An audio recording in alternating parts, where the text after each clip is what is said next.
Dans les champs gelés de Stalingrad, des milliers de soldats allemands ont trouvé leur fin dans la bataille la plus brutale de l'histoire.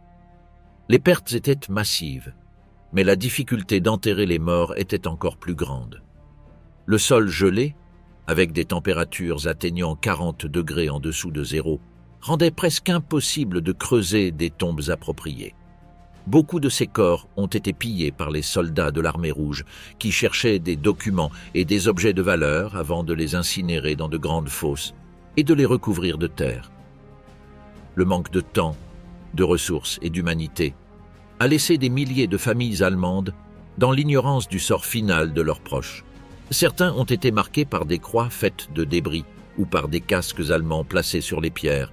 D'autres portaient des symboles de l'armée nazie, tels que la croix gammée ou la croix de fer, ce qui indiquait que, dans les premiers jours de la bataille, il y avait plus de temps et de ressources pour leur offrir un enterrement adéquat.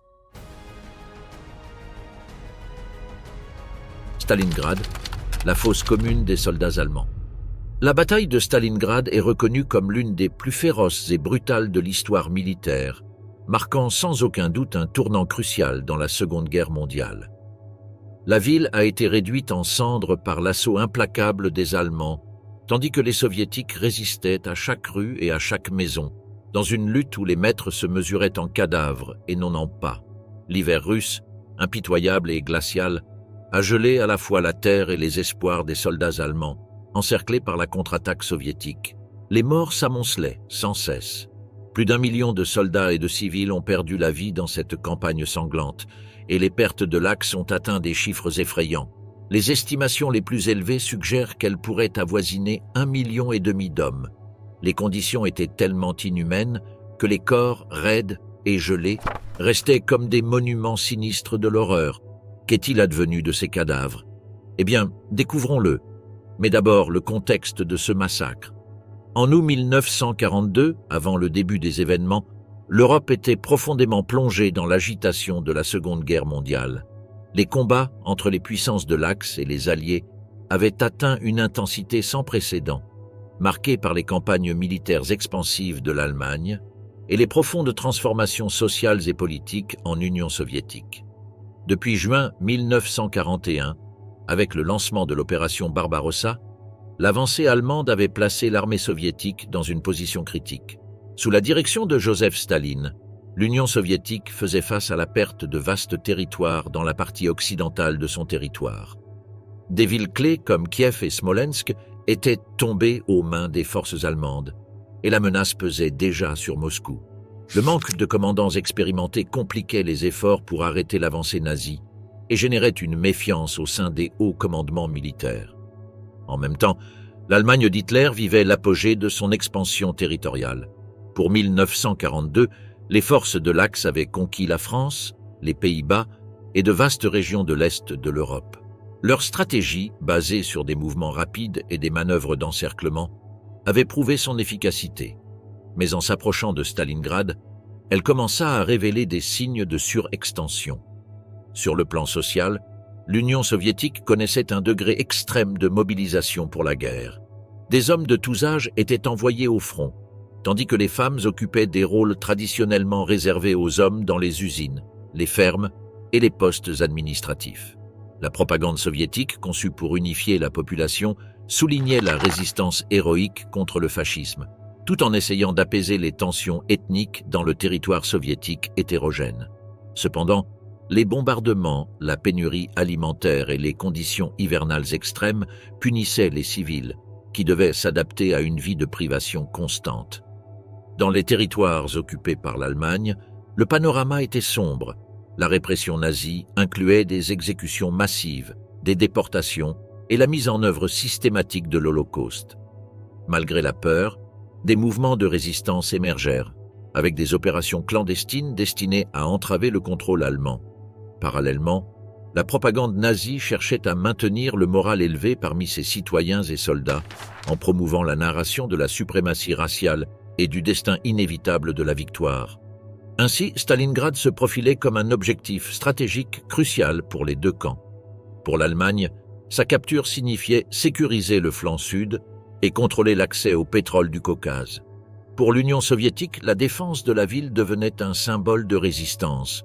La pression sur tous les fronts, tant militaires que sociaux, configurait un scénario de tension extrême qui anticipait l'un des affrontements les plus décisifs de la Seconde Guerre mondiale. La position géographique de la ville, située sur les rives de la Volga, lui conférait une énorme valeur stratégique. Ce fleuve servait de route essentielle pour le transport de troupes et de fournitures soviétiques. De plus, la ville offrait un point d'accès direct aux champs pétrolifères du Caucase, qui était critique pour maintenir la machine de guerre allemande en fonctionnement. Pour les nazis, capturer le noyau urbain ne promettait pas seulement une avancée logistique, mais aussi un coup symbolique. La ville portait le nom du leader soviétique en faisant un emblème de la résistance soviétique dont la chute pourrait démoraliser l'ennemi et offrir à Adolf Hitler une victoire propagandiste significative. En été 1941, l'opération Barbarossa marqua le début de l'invasion allemande de l'Union soviétique. Cette avancée initiale fut rapide et dévastatrice, avec des conquêtes qui laissèrent l'armée soviétique vacillante. Cependant, à la fin de cette même année, l'offensive allemande commença à s'enliser. La résistance féroce de l'armée rouge, combinée aux problèmes logistiques et aux conditions hivernales sévères, freina l'élan nazi. À la mi-1942, Hitler cherchait à relancer son offensive, se concentrant sur cette ville dans le cadre d'un plan plus large visant à affaiblir les défenses soviétiques et à sécuriser des ressources vitales. Un tel conflit était également une manifestation des profondes divisions idéologiques entre les camps. L'Allemagne nazie, poussée par l'idéologie d'Hitler, voyait l'Union soviétique comme le principal ennemi du national-socialisme. La conquête de l'Est de l'Europe était essentielle pour réaliser le Lebensraum, ou espace vital. En revanche, le régime soviétique sous Staline présenta la lutte comme un affrontement existentiel contre le fascisme, complètement opposé au communisme. La confiance excessive dans les capacités de ses troupes conduisit les dirigeants nazis à commettre des erreurs stratégiques significatives. Ils sous-estimèrent à la fois la capacité de résistance soviétique et les défis logistiques inhérents à la campagne. À mesure que les lignes de ravitaillement allemandes s'étendaient trop, l'armée rouge profita de l'occasion pour se réorganiser. Les soviétiques mirent en œuvre des stratégies défensives plus efficaces et mobilisèrent leurs vastes ressources humaines et matérielles, préparant le terrain pour la résistance à Stalingrad. La bataille des rats, chaque rue un piège, chaque bâtiment une tombe. Le 23 août 1942 a marqué le début de cette bataille historique. Aux premières heures de cette matinée, le ciel au-dessus de la ville s'est assombri sous le rugissement des avions de la Luftwaffe. L'opération aérienne allemande a déclenché un bombardement massif qui a réduit de vastes zones de la ville en décombres et en cendres. Ce jour-là, on estime qu'environ 5000 civils sont morts, pris au piège au milieu des attaques qui ne faisaient pas de distinction entre objectifs militaires et zones résidentielles.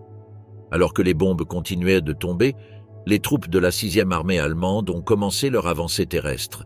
Leur stratégie visait à consolider une position stratégique sur les rives de la Volga, clé pour contrôler les accès au sud de l'Union soviétique et les précieuses ressources pétrolières du Caucase.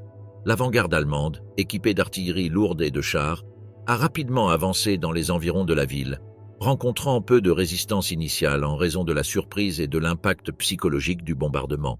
À la tombée de la nuit, les Allemands avaient atteint le fleuve, réussissant à établir un point d'appui crucial dans leur offensive. Cependant, en pénétrant dans Stalingrad, le paysage changea radicalement. Les soldats soviétiques, organisés en unités de défense urbaine, commencèrent à répondre avec des tactiques conçues pour transformer chaque rue et bâtiment en un piège mortel. La ville s'est transformée en un labyrinthe hostile pour les forces allemandes, donnant lieu à ce que les combattants eux-mêmes appelleraient Rattenkrieg ou guerre des rats. Ce terme reflétait la nature brutale des combats qui se déroulaient dans les sous-sols, les usines, les toits et les ruines. Les affrontements au corps à corps se sont intensifiés à mesure que les Allemands tentaient de consolider leur avance. La résistance soviétique, loin de se briser, utilisait la connaissance du terrain pour tendre des embuscades à l'ennemi et épuiser ses forces. Les tireurs d'élite, les embuscades et les attaques surprises sont devenus des tactiques récurrentes, rendant difficile pour les Allemands de maintenir leur ligne de ravitaillement et de contrôler les zones capturées. Pendant ce temps, Les civils qui restaient dans la ville se retrouvaient face à une lutte parallèle pour la survie, pris au piège entre les combats et les ruines fumantes. En septembre, la lutte a atteint un nouveau niveau d'intensité. Dès les premiers jours du mois, les troupes de la 6e armée allemande, sous le commandement du général Friedrich Paulus, ont continué leur avancée vers le cœur de la ville. Entre le 1er et le 14 de ce mois, les divisions allemandes ont réussi à pénétrer profondément dans Stalingrad, affrontant des combats de rue d'une violence extrême. L'une des avancées les plus significatives fut celle de la 71e division, qui atteignit le centre de la ville et s'approcha du quai principal, une position stratégique pour l'approvisionnement soviétique. Le 15 septembre a marqué un changement dans la dynamique de l'affrontement. L'armée rouge, dirigée par le général Vassili Tchouikov, a reçu des renforts cruciaux avec l'arrivée de la 13e division des fusiliers de la garde. Cette unité d'élite a été envoyée immédiatement aux points les plus critiques du front, où malgré près de 30% de pertes au cours de leurs premiers jours de combat, ils ont réussi à stopper l'avance allemande dans plusieurs zones clés de la ville. À mesure que septembre avançait, entre le 14 et le 26 septembre, les affrontements se sont encore intensifiés. Les bombardements aériens nocturnes de la Luftwaffe sont devenus constants, maintenant une pression incessante sur les positions soviétiques. D'autre part, les tireurs d'élite soviétiques ont commencé à jouer un rôle crucial, déstabilisant les lignes allemandes en ciblant spécifiquement les officiers et en semant le chaos parmi les troupes de la 6e armée. Dans les derniers jours du mois, entre le 27 et le 30 septembre, Paulus a lancé une offensive massive, dans une tentative désespérée de prendre Stalingrad avant l'arrivée de l'hiver. Cette attaque s'est concentrée sur des points stratégiques comme Mamaev-Kurgan et les usines Barricade et Octobre Rouge. Les combats dans ces zones ont été extrêmement sanglants, avec des pertes estimées à environ 2500 soldats allemands et 6000 soviétiques au cours des premiers jours de l'offensive. Tout au long du mois de septembre, les conditions météorologiques ont commencé à se détériorer avec l'arrivée de l'automne. Les troupes des deux camps ont affronté non seulement les horreurs du combat, mais aussi la faim, le froid et les maladies. Le manque de ravitaillement est devenu un défi critique, exacerbant les difficultés à soutenir les opérations militaires dans un scénario aussi dévastateur. Au début du mois d'octobre, les forces allemandes se trouvaient dans une position apparemment avantageuse, ayant capturé plus de 90% de la ville. Cependant, chaque avancée se révélait coûteuse. L'armée rouge avait adopté une stratégie de défense tenace et fragmentée, utilisant des tactiques urbaines qui transformaient chaque bâtiment et chaque rue en tranchées. Cette approche a considérablement ralenti l'avancée allemande.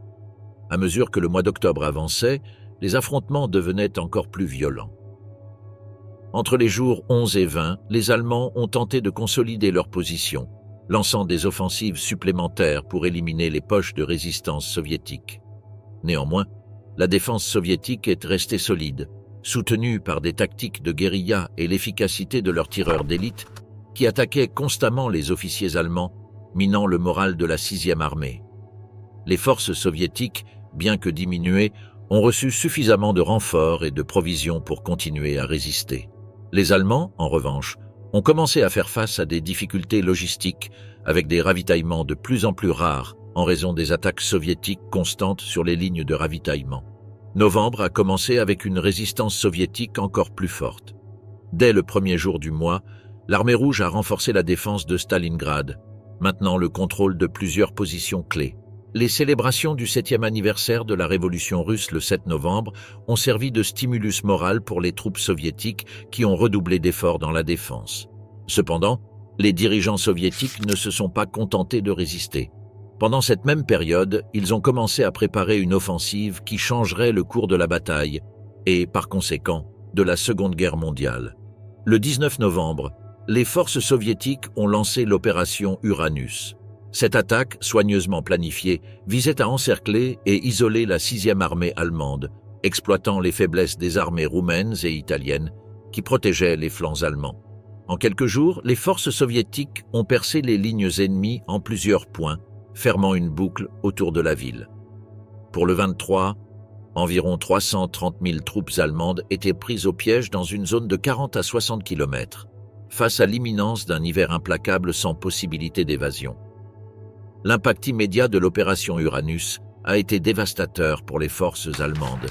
Isolés et sous des attaques constantes, les soldats de la 6e armée ont commencé à connaître un effondrement moral. Les tentatives allemandes de briser l'encerclement ont échoué, tandis que les troupes soviétiques renforçaient leur contrôle sur le périmètre. Le conflit s'est transformé d'une lutte pour le contrôle de la ville à un siège marquant la défaite progressive allemande. Décembre n'a pas été mieux pour les Allemands. Les approvisionnements ont commencé à manquer et le moral des soldats était au plus bas. Pendant les premiers jours du mois, la stratégie du commandement allemand s'est concentrée sur la résistance en attendant une opération de sauvetage qui promettrait d'alléger la pression soviétique.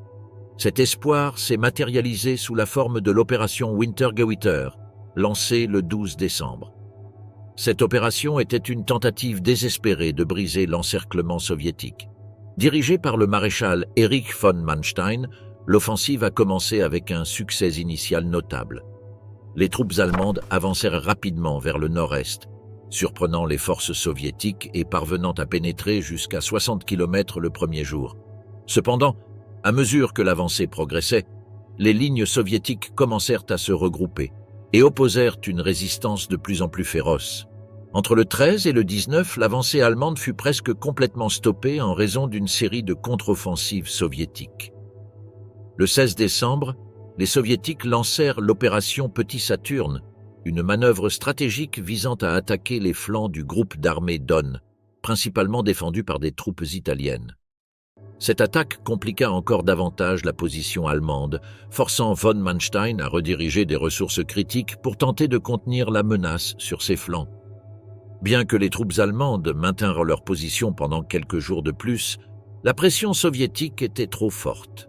Finalement, entre le 22 et le 24 décembre, le haut commandement allemand décida d'annuler l'opération.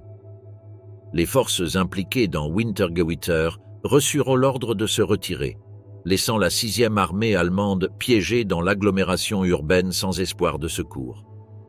Avec le nouvel an, les conditions des soldats allemands à Stalingrad devinrent désespérées. Les températures tombèrent à moins 30 degrés Celsius, aggravant le manque de nourriture, de médicaments et de munitions. Au fil des jours, les forces allemandes, affaiblies par la faim et les maladies, furent incapables de monter une résistance significative. L'armée rouge profita de la situation pour consolider son contrôle sur la zone environnante, renforçant l'encerclement et lançant des attaques sur des positions stratégiques. Le massacre se poursuivait inévitablement. Les 18 et 19 janvier, les Soviétiques lancèrent une série d'offensives décisives. Ces actions écrasèrent finalement les dernières tentatives de résistance organisées des Allemands. Les forces soviétiques avancèrent systématiquement, réduisant les positions ennemies et forçant des milliers de soldats allemands à se rendre. À la fin du mois, les troupes allemandes, complètement encerclées et dans des conditions critiques, faisaient face à une issue inévitable. Le 1er février, les forces soviétiques intensifièrent leur pression sur les restes de la 6e armée, retranchés dans des ruines et des sous-sols. Les conditions des soldats allemands, il va sans dire, étaient déplorables. Malgré le désespoir général, certains groupes au sein de l'armée nourrissaient encore l'espoir improbable d'une rupture de l'encerclement. Bien que la réalité fût évidente, il n'y aurait pas de secours. Le 2 février, la résistance allemande s'effondra complètement. Face à l'impossibilité de maintenir des positions, le général Friedrich Paulus prit la décision historique de se rendre. Cet acte marqua la première fois qu'un maréchal de camp allemand était capturé par l'ennemi, un fait qui résonna profondément au sein du commandement militaire du Troisième Reich. Dans son message aux troupes, Paulus ordonna la cessation des hostilités, mettant fin officiellement à la bataille. Environ 91 000 soldats allemands, affaiblis par des semaines de privations de toutes sortes, se rendirent aux forces soviétiques. Les scènes à l'intérieur de l'encerclement étaient dévastatrices. Les soldats survivants, pour beaucoup réduits à un état squelettique, émergèrent des ruines pour se rendre. La plupart manquaient de vêtements adéquats pour les basses températures, et certains marchèrent même pieds nus sur la neige glacée. Les cadavres de ceux qui avaient succombé à la faim ou aux maladies jonchèrent le sol, preuve physique du coût humain de la résistance prolongée. Ce changement de pouvoir sur le front de l'Est marqua le début d'une série d'offensives soviétiques et alliées qui culminèrent par la défaite du Troisième Reich en 1945. L'écho des morts est la découverte de l'histoire. les fosses communes de Stalingrad. Maintenant, la bataille de Stalingrad représente l'un des épisodes les plus dévastateurs et mortels de la Seconde Guerre mondiale. Cet affrontement, qui s'est déroulé au cœur d'une ville industrielle clé, a laissé derrière lui une traînée de destruction et de souffrance qui a affecté à la fois les soldats et les civils pris au milieu du conflit. La vie là-bas pendant ces événements était une lutte constante pour la survie. Les soldats des deux camps devaient résister dans des conditions extrêmes. La pénurie de nourriture, de munitions et de fournitures médicales était alarmante. Beaucoup vivaient dans des abris improvisés, construits à partir des ruines des bâtiments détruits par les bombardements. Ceux-ci offraient une protection minimale contre les températures hivernales, qui pouvaient descendre jusqu'à moins 30 degrés Celsius. Sans vêtements adéquats pour l'hiver, les troupes souffraient de graves engelures, souvent aboutissant à des amputations. De plus, la menace constante des bombardements et la présence des tireurs d'élite ajoutaient une immense charge psychologique. Pendant ce temps, les civils, pour la plupart piégés dans la ville en raison de l'absence d'évacuation, ne faisaient pas mieux. La destruction massive des maisons et des infrastructures les obligeait à chercher refuge dans des sous-sols et des abris improvisés. Sans accès à la nourriture ni à l'eau potable, beaucoup se tournaient vers la récupération des restes de nourriture ou de toute ressource disponible. La malnutrition était généralisée et le traumatisme de la violence quotidienne laissait des cicatrices indélébiles dans la population. L'hiver russe, historiquement connu pour sa dureté, amplifiait les difficultés déjà insupportables du siège. Les températures glaciales ne faisaient pas seulement baisser la capacité de combat des soldats, mais elles coûtaient aussi des vies. Dans les deux camps, le froid causait des ravages. Le moral diminuait et les pertes augmentaient en raison des maladies liées à l'exposition prolongée. Les civils, quant à eux, luttaient contre l'hypothermie dans des bâtiments sans chauffage ni fenêtres, avec de nombreuses familles entassées dans des espaces réduits pour tenter de se réchauffer. Il n'y avait ni manteau ni feu de camp, seulement de la glace et de la neige. Le coût humain fut accablant. Les estimations réalisées au cours des années immédiatement postérieures à l'événement situent le nombre total de pertes, y compris les morts, les blessés et les disparus, entre 1,2 million et 2,5 millions. Parmi celles-ci, l'armée rouge a subi environ 1,1 million de pertes, tandis que les forces allemandes et leurs alliés comptaient environ 800 000.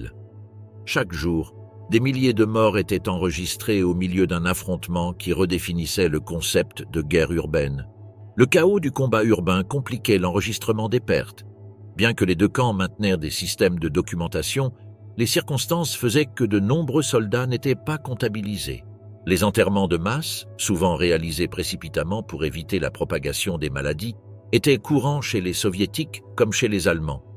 Ces enterrements improvisés laissaient d'innombrables corps non identifiés, enterrés dans des fosses communes qui sont encore aujourd'hui découvertes. À mesure que la bataille se prolongeait, l'intensité des combats transformait Stalingrad en un enfer terrestre. Les ruines de la ville devenaient le théâtre d'affrontements corps à corps, où les soldats des deux côtés livraient une guerre dans les sous-sols, les usines et les décombres. Les attaques surprises depuis les sous-sols, les usines et les égouts provoquaient des pertes constantes, créant une atmosphère de terreur absolue.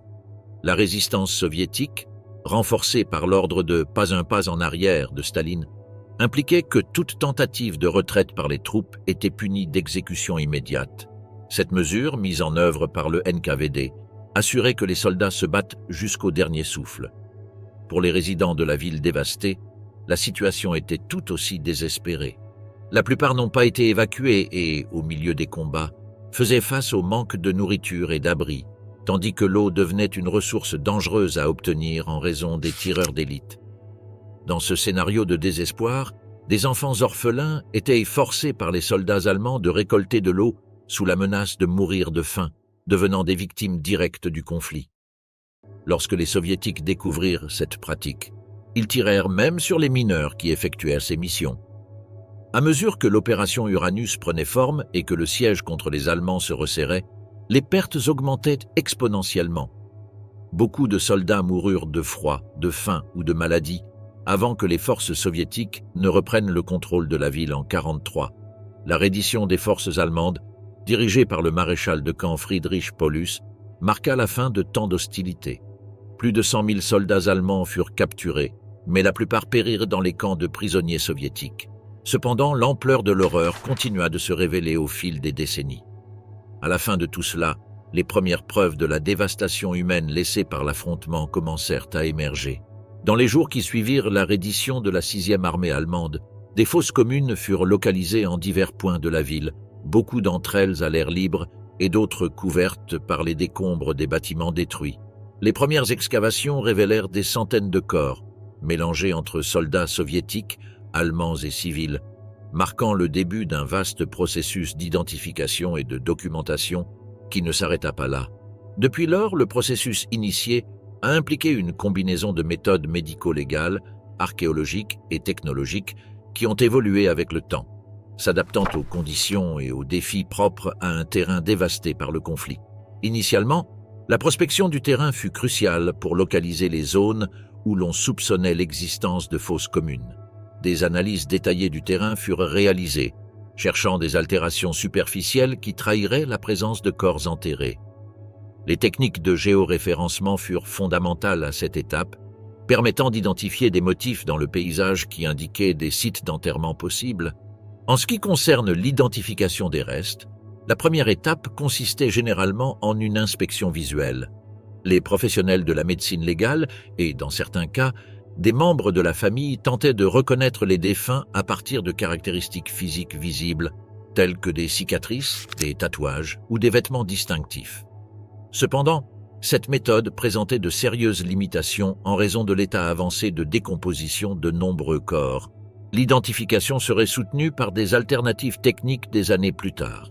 Les coordonnées exactes des fosses, l'état des restes et toute preuve associée, comme des effets personnels ou des fragments d'uniformes, étaient documentés avec précision.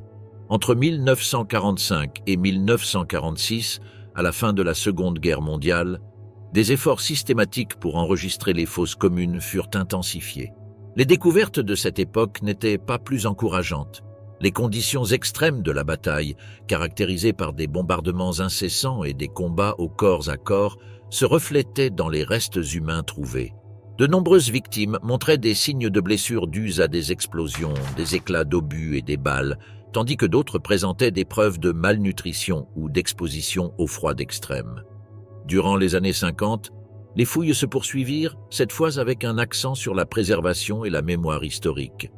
Dans plusieurs sites de la ville où se trouvaient les plus grandes fosses, des monuments furent érigés pour rendre hommage aux morts. Les travaux archéologiques révélèrent non seulement des corps, mais aussi des objets personnels tels que des montres, des lettres et des photographies, permettant de reconstituer partiellement les histoires des personnes enterrées. Parmi les découvertes figuraient également des uniformes et des médailles que de nombreux soldats portaient encore au moment de leur enterrement. Pour cet effort, des détecteurs de métaux furent utilisés comme outils auxiliaires pour localiser des objets métalliques associés au corps, comme des boucles, des médailles ou des armes. Parallèlement, des chiens dressés pour détecter les restes humains furent employés, ce qui se révéla particulièrement utile dans des zones où d'autres méthodes ne pouvaient pas être appliquées efficacement. Ces animaux, entraînés à localiser des restes à différents niveaux de décomposition, facilitèrent la découverte de fosses qui, autrement, seraient passées inaperçues. Une fois les zones suspectes identifiées, des sondages préliminaires furent réalisés. Ils consistaient en de petites excavations destinées à confirmer la présence de restes avant de procéder à une exhumation complète. Cette méthode minimisait le risque d'endommager les corps ou les objets pouvant être enterrés avec eux. Pour surmonter la difficulté d'identifier les corps, des techniques plus précises telles que la comparaison des empreintes digitales furent utilisées. Cette méthode, bien que efficace, dépendait de la disponibilité de registres antérieurs, ce qui n'était pas toujours garanti en temps de guerre. L'odontologie médico-légale devint alors une ressource clé. Les odontologistes comparaient les radiographies dentaires existantes avec les dents récupérées, permettant des identifications dans les cas où d'autres méthodes échouaient. Vers les années 80, avec l'avancée des technologies archéologiques, des recherches plus détaillées furent menées dans des zones auparavant ignorées. De nouvelles fosses communes furent découvertes, et les méthodes d'analyse permirent de classer non seulement les restes humains, mais aussi les armes et munitions trouvées avec eux. Parmi les artefacts déterrés se trouvaient des fusils, des pistolets et des grenades conservées dans divers états, qui aidaient à mieux comprendre les tactiques employées pendant le siège. Les découvertes ne se limitèrent pas aux éléments militaires. Des ustensiles domestiques, des fragments de vêtements et des outils appartenant aux civils ayant vécu ou étant morts à Stalingrad furent également trouvés. Les ustensiles, souvent improvisés, révélaient les stratégies de survie adoptées par la population dans un contexte de pénurie extrême. Déjà dans les années 2000, les recherches devinrent encore plus exhaustives. Des fouilles organisées par des équipes internationales d'archéologues mirent au jour un nombre supplémentaire de restes et d'artefacts. Les analyses de ces nouvelles preuves fournissent des détails plus approfondis sur les conditions de vie et de mort des habitants et des combattants pendant le siège. Par exemple, certains artefacts montraient comment les civils tentaient de s'adapter à l'environnement de guerre, transformant des objets quotidiens en outils de survie ou même en armes rudimentaires. De même, avec l'avancée technologique de l'époque, l'extraction et l'analyse de l'ADN devinrent la méthode la plus fiable et définitive pour identifier les corps. Des échantillons de toutes sortes étaient prélevés et comparés avec les registres génétiques des familles ou des bases de données préexistantes. En 2018, plus de 70 ans plus tard, lors de travaux à Volgograd, le nom moderne du lieu des faits, des ouvriers découvrirent une fosse commune de 130 mètres de long et presque 3 mètres de profondeur. À l'intérieur, gisaient les restes de 1837 soldats allemands ainsi que des chevaux utilisés dans la bataille. Les archéologues purent identifier certains des soldats grâce à leurs plaques d'identification et leurs familles obtinrent enfin des réponses sur leur sort. Cependant, beaucoup de corps n'avaient pas de marque d'identification et le mystère de leur identité reste un mystère. La découverte de 2018, bien que choquante, ne fut pas isolée. Chaque année, 3 à 4 fosses communes sont découvertes dans l'ancien Stalingrad, révélant des fragments de la brutalité qui caractérisa ce chapitre de l'histoire. Cette fosse, située dans le district d'Angarski, n'est qu'une des nombreuses encore enterrées dans les entrailles de la ville. Un an plus tard, les corps exhumés furent enterrés avec honneur au cimetière allemand de Rossochka, à environ 37 km au nord-ouest de Volgograd, dans une tentative de dignifier la mémoire des morts. Cela se produisit presque toujours. Chaque fois que des fosses communes étaient découvertes, des protocoles stricts étaient établis pour garantir un traitement digne des restes exhumés. Chaque fois que cela était possible, les corps identifiés étaient enterrés dans des tombes individuelles, correctement marquées pour faciliter leur localisation future. Dans les situations où les conditions logistiques ou le nombre de victimes l'empêchaient, on optait pour des tombes collectives, en respectant les normes humanitaires internationales. Dans les cas où les autorités locales ne pouvaient pas gérer l'ampleur de la tâche, des organisations humanitaires prenaient un rôle actif. Ces entités apportaient des ressources, de l'expérience et une approche rigoureuse garantissant le respect des normes internationales dans le traitement des restes humains. La collaboration interdisciplinaire et la coordination entre différents acteurs furent essentielles pour relever les défis logistiques et éthiques posés par ce travail. Ainsi, les découvertes continuent d'offrir un rappel sombre de l'ampleur du conflit et du coût humain de la guerre. On estime qu'environ 2 millions de personnes sont mortes dans la bataille et ses environs. Beaucoup d'entre eux, tant soviétiques qu'allemands, restent enterrés dans des fosses communes qui doivent encore être découvertes et étudiées.